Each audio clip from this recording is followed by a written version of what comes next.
అత్త సీనెట్ వేయండు. వాడు పొద్దుగా లేచిపోయిండు క్రికెట్ ఆడటానికి. వాడికి ఏమైనా సోపదిగాన్లతో ఆటలాడే, ఇంకో పని ఉండదు ఏముండదు. ఇప్పుడు అత్తడా? వస్తాడు, తింటాడు, కథం శంగో బిల్ల. అవునా, సరే అత్త.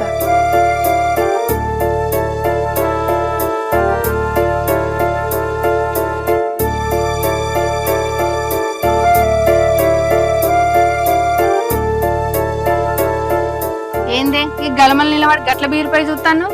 ఏం లేదమ్మా. సరే గాని మీ అత్త పెట్టిపోయింది. ఇవ్వరిదాకా ఇన్నే ఉండే, ఇటు పోయినట్టుంది. లోపలికి రా, కాసేపు బండుకునే. సరే అమ్మ.